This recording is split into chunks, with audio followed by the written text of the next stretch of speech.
Eu me chamo Eduardo, tenho 41 anos e trabalho no comércio informal acho que desde os meus 20 anos de idade.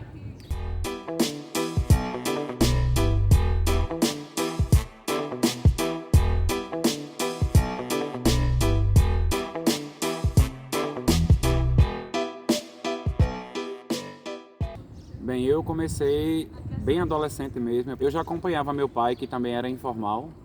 Ele era barraqueiro lá no centro de Camaragibe.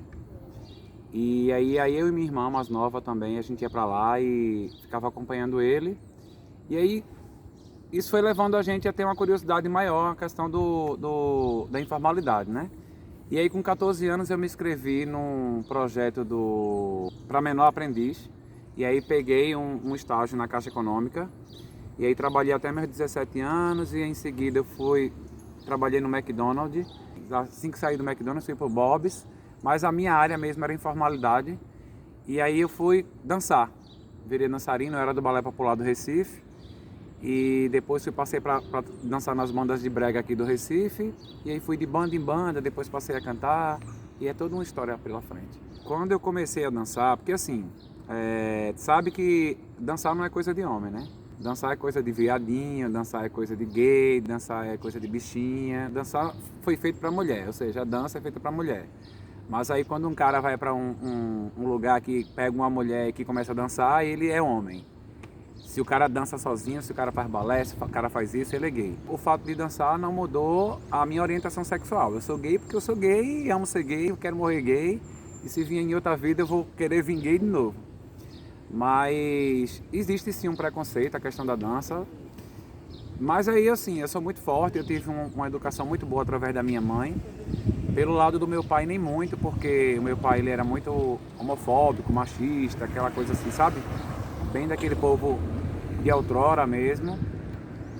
Já a minha família me abraçou, a minha mãe, todo mundo, e isso foi me fortalecendo como pessoa, sabe? Como ser humano, a minha mente foi ficando aberta, até porque eu também, na questão dos princípios, eu tinha uma certa opressão em me aceitar. E aí depois que eu fui recebendo amor, carinho de amigos, tal, família, e aí eu fui deixando, eu disse, ó, dane-se o mundo, eu vou abraçar o mundo, que é isso que eu quero, e se não for assim, pra mim não dá. No meu caso, foi mais fácil, né? Porque como eu já vinha falado algumas vezes em algumas lives minhas nas minhas redes sociais, é mais difícil para os homossexuais que eles rotulam como afeminados, aberrações. Eu já ouvi de pessoas da minha família mesmo, eu acho que Duda merece meu respeito porque ele é na dele, ele tem jeito de macho, não sei o que. Não existe isso, não existe. Eu acho que você é, o que você quer ser, o que você tem liberdade de ser.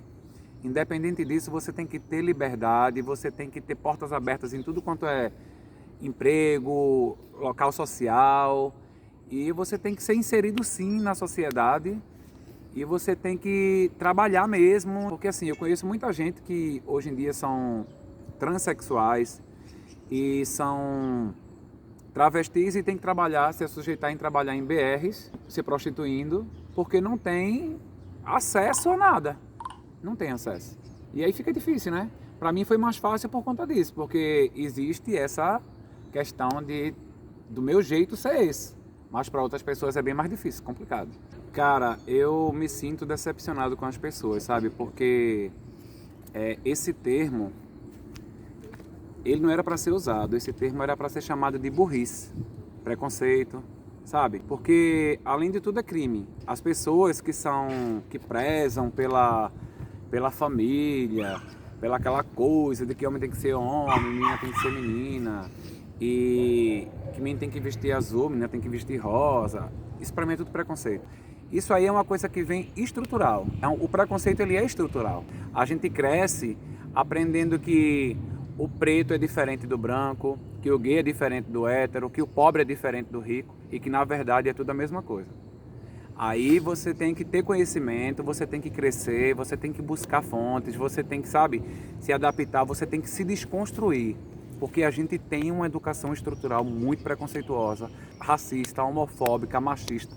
E isso é terrível. Pô. A questão da informalidade, ela se encaixa perfeitamente naquela questão opressora, sabe? É tipo assim, você tem o acesso, por exemplo, você consegue abrir muito fácil o MEI, e aí quando você abre o MEI, você tem lá todas as regrinhas para seguir, você tem que pagar, você tem que isso, aquilo outro. E aí quando você mais precisa, não existe um governo para abraçar a sua causa. Você fica ali na informalidade mesmo, jogado às traças, entende? E é muito triste, porque agora com essa questão da pandemia, muita gente ficou à mercê do nada. À mercê do nada, à mercê de um auxílio emergencial que muita gente não conseguiu. Que de início o governo queria dar uma mixaria, que apesar de que R$ 600 também é uma mixaria, não ajuda em nada, porque muita gente tem que pagar aluguel, água, telefone, condução, alimentação, sabe? E para se manter, não se mantém com R$ 600, não se mantém de jeito nenhum. Então, para mim, essa questão aí no meio da informalidade ainda está muito aquém, muito além do que a gente necessita. Pô. Não tem apoio de nada. Só tem obrigação. Porque assim, tudo nessa nação a gente paga pelo que a gente quer. A gente paga impostos, a gente paga até numa água que a gente compra de R$ 1 no meio da rua, a gente está pagando tudo. Que eu acredito, né, na minha leiga informação, que grande parte do que rege essa nação aqui é a informalidade. Então eu acho que os governantes do país deveriam prestar sim mais atenção a isso, porque assim, é como se fosse um elo fechado que lhe dá a oportunidade de você fazer uma coisa, mas você não tem um retorno, sabe? Como é que eu vou na tua casa e digo assim, ó, essa aqui a casa é tua, eu tô te dando uma casa. Mas aí, depois vem alguém e diz assim, essa casa não pode ser tua, tu não pode funcionar aqui, tu só vai poder pagar água e luz, mas essa casa aqui não vai poder estar no teu nome porque é ilegal. Eu vou voltar lá para o princípio da pandemia, né? A gente teve que fechar tudo e quando a gente retomou a abrir o salão, a gente voltou no dia 15 de julho. No dia 15 de julho, a vigilância sanitária chegou lá, parou lá na frente com um carro de polícia acompanhando, tudo para fazer a segurança das meninas que foram lá. E aí a gente teve todo uma normativa para seguir e eles pediram o alvará de funcionamento do salão e a gente não tinha por conta dessa questão que a gente acabou de falar, né?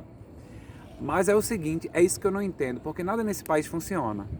Porque se não funciona, se você não tem alvará de funcionamento, como é que a CELP, como é que a Compesa vai lá, põe um contador, põe um hidrômetro para você ter água, se você tá ilegal?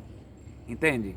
O prédio não é nosso, a gente paga aluguel para uma pessoa que o prédio está irregular. Então eu acho que tudo é questão de, sabe, de ter uma organização e não funciona porque não funciona mesmo. E é muito triste, velho. É muito triste, eu até me perdi porque eu fico emocionado em falar dessas coisas, sabe? Porque eu vou deixar de ser barraqueiro, eu vou deixar de ser cantor, eu vou deixar de ser dançarino, eu vou deixar de ser cabeleireiro, eu vou deixar de trabalhar na informalidade porque eu não estou garantindo nada no meu futuro. Eu não vou ter uma aposentadoria. Hoje em dia até inclusive do outro lado, fora da informalidade, você para se aposentar, você vai ter que estar ali velho, já cair nos pedaços, sabe? Que vai ou tá morto ou vai ter sorte de se aposentar. Que a gente tem que lutar por uma nação igualitária. E não existe nesse país aqui. Igualdade não existe de nada aqui. A gente luta o tempo todo, mas infelizmente é isso. Assim, eu não vou dizer o que é que eu desejaria para mim, porque para mim é mais fácil porque eu já sei muito bem o que é que eu quero, sabe? Eu sou a pessoa que vai na rua, que leva todas as bandeiras, a bandeira da natureza, a bandeira dos gays, a bandeira dos pretos, a bandeira dos pobres, a bandeira dos trabalhadores. Eu sou essa pessoa. O meu desejo é que as pessoas acordem e vejam a realidade, porque não são flores. A gente tem um governo opressor que está entrando na mente de todo mundo pela questão da família, pela questão, sabe, de vários fatores, está conquistando as pessoas que eu não sei nem porquê, pelo ódio, pelo preconceito, pela homofobia. Eu lembro quando esse presidente que está aí no poder agora, esse atual, que eu não gosto nem de falar o nome porque eu não suporto essa criatura, eu liguei para uns amigos no dia que foi definido, ó, a coisa ganhou. Eu liguei para meus amigos, ó, vamos sair para desopilar, vamos numa lanchonete e tudinho. Não, vou não, porque eu tô com medo, porque o pessoal vai estar muito rebelde na rua. Eu digo, eu vou.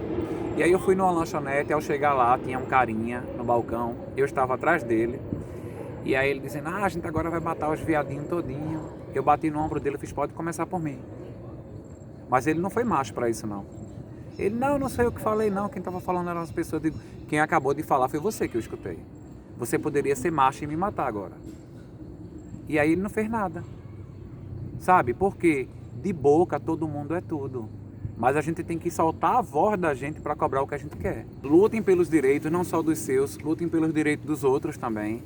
E que a gente precisa ser sim uma nação igualitária. Porque quem já tem poder está pouco se lixando para a gente que não tem. Então se a gente não tem, é hora dos pequenos dar mãozinhas e correr atrás e cobrar, ir para a rua mesmo, mostrar a cara, não temer. E o meu desejo é que as pessoas acordem para a realidade. Porque a gente está vivendo num mundo cão.